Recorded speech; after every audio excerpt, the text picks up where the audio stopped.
All right, we'll continue with Coach Dillingham, have an opening remark, and then we'll take questions from the group. Super excited to be in the Big 12. I'm excited to play in all these unbelievable cities with the unbelievable atmospheres for our guys to play in. I think this is one of the best coach conferences in the league. I think from top to bottom, I think every game's a grind, and I'm really excited to be a part of it. All right, we'll go ahead and take questions. We'll start right over here, fourth row on the right-hand side. Hi, Kenny. Hood Rubino, Devil's Digest. What would your to-do list for fall camp look like, aside from the obvious, establishing a starting quarterback? For us, is continuing to establish a culture of toughness. You know, I think that's the number one thing that if you watch this league and you look at the teams that have continually won in this league and in college football that are joining this league, it's teams that are tough and training and teaching our kids how to respond to adversity, the good and the bad. And those are the things that we've been harping on the last year. Those are the things in fall camp that we're going to continue to preach. Okay, we'll go to the left side, fourth row right in the middle. Hi, it's Rich Obey, Playmakers KU. So with all the new things happening in your program, a new conference, your second year, a new AD, what does a successful season look like for you guys this year? I mean, this is a very cliche answer, but success in our program is being the very best you can be all the time at whatever you're doing. That's it. It's all we want to do. We want to get better. We want to grow every single day. There's not a win total. There's not a goal like that. It's just be the very best we can be at everything we do. Okay, we'll go to the right side, row 3 on the far right aisle. Hey, Coach. Justin Lester-Tosta, Devil's Digest. You talked about building a culture of toughness, and you've also used external factors like the EA Sports game, like your guys' place in the preseason tournament to sort of motivate your guys. So as a coach, how important is it to you to not only find different ways to motivate your guys, but different ways to relate to them as well? Yeah, I mean, I think naturally my age, I kind of understand a little bit more what goes on in an 18 to 23-year-old's mind. But at the same token, you know, I was raised by a guy who went to the Naval Academy. You know, we're going to be 5 minutes early everywhere we go. We're going to treat people with respect. And I think at the end of the day, you have to instill a toughness in your team. And that's what wins consistently in college football. And yes, are there unique things that we may do that are a little bit different? Yeah. But the end game is we're trying to get the same result. Okay, we'll stay on the right side, about a third of the way back on the far right. Chris Cartman, Son of a Source. Kenny, what would you say are the big differences between your roster now versus a year ago, physically, culturally, or any other way? Yeah, I think one, our guys know each other's names, which sounds like a little thing, but they know each other. They have relationships with each other. And then two is just pure strength. You know, last year we had 2 guys in our team who could squat over 600 pounds. Now we have 6. Last year we had, I think it was 44 guys in our team who could squat 400 pounds. Now we have upwards of 65, somewhere in the 70s, I believe. So our size and strength of our football team was something that we focused on. And now that we've kind of hit our summer goals from that perspective, I'm excited to see it translate to football. We'll go to the left side, third row, right in the middle. Hey, Kenny, Colin Wilson with the Action Network. College football will now have tablets on the sideline with live video from every angle. Do you see that benefiting coaches that grasp that technology, and how specifically is it going to change Arizona State on the sidelines? Yeah, I mean, it's like cheating. I mean, you don't have to see the game live. You don't have to adapt. I think really what it does is it's going to create bigger game plans, because before you may be able to get away with something that somebody didn't see, a twist game, the alignment of a linebacker being plussed over a 3 technique. Now people are going to be able to see it. So you're almost going to have to carry, in my opinion, a larger game plan in order to change when teams change, because they literally get to watch live video of you. We'll go to the right side, right here in the front row. Kenneth Berry, Touchdowns and Tangents. Coach Dillingham, obviously you had some wins and losses in recruiting, you know, NIL, you know, Rashada leaves, but you still managed to recruit a very good crop. What are some of the lessons that you learned just from, you can date back to Oregon, but some lessons you've had to learn the hard way about, you know, thinking you had the perfect player and maybe like situations just didn't work out, and how do you kind of move forward with the quarterback room, and how you kind of look for the recruits you want, and recruiting in general? Yeah, we have three things that we look for other than the physical skills. We want good people. One of our goals of our program, our rules, are be a good person. We want people who make good decisions, making good decisions. It's another one of our rules. And then we want people who bring joy. You're either going to be a multiplier in our program or a divider. And I don't want dividers. I want people who multiply. I want people who make people around them better. No energy vampires. And honesty in the recruitment process. That's the one thing I can say with a lot of confidence is we're going to tell you the truth when we recruit you. And you're probably going to have a better scenario when you're here than what we tell you when we recruit you. And I think the key nowadays to college football is retention. And I think the only way to, unless you can just have, pay players more money, an unlimited amount of money, you have to gain their trust and be honest with them. And I think the retention piece of college football is the most important thing. And I think that's just trust and respect with your players.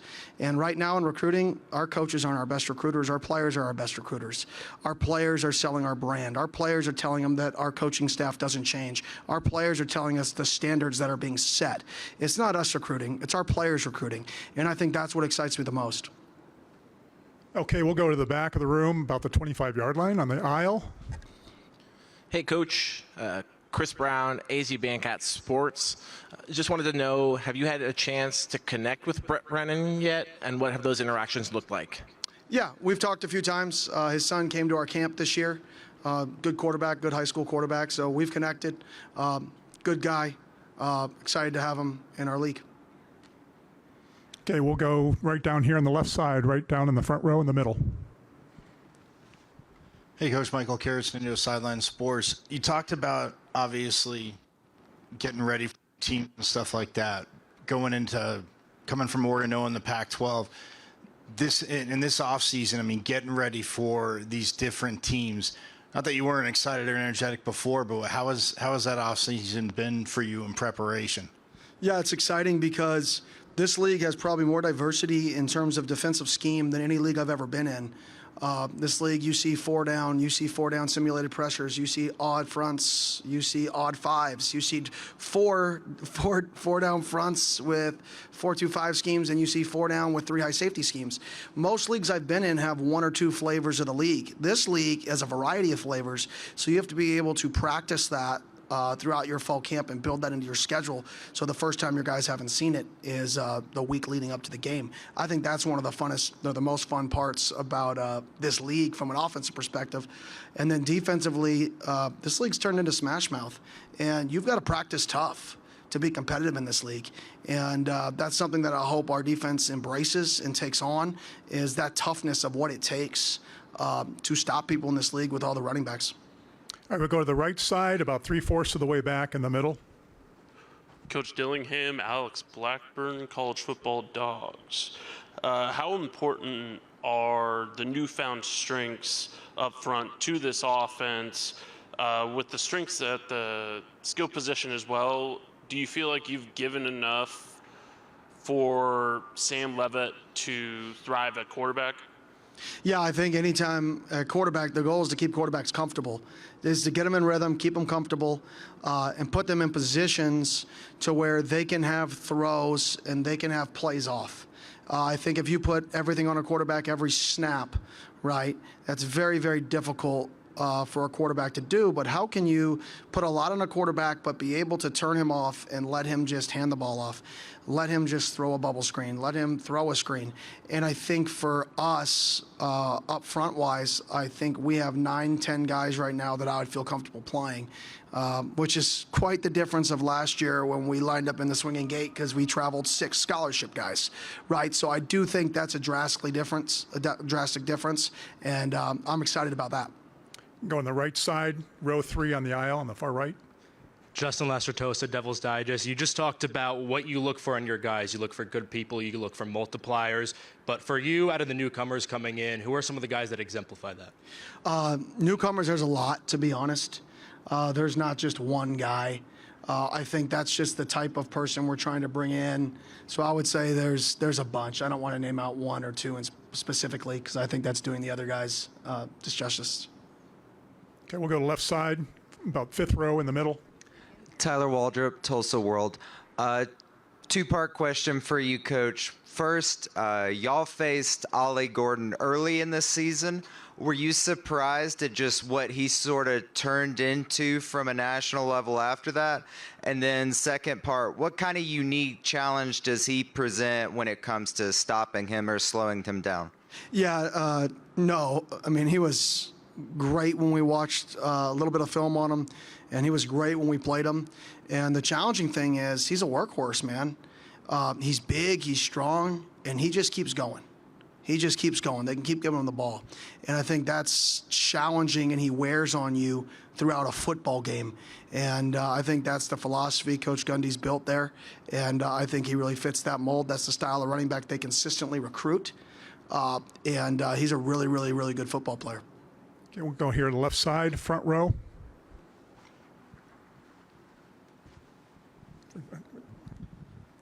Kevin Turner, Sun Devil Radio Network. Coach, real quick, transition, head coach year 1 to year 2, lessons learned. What's changed and what's going to make you a better coach in year 2?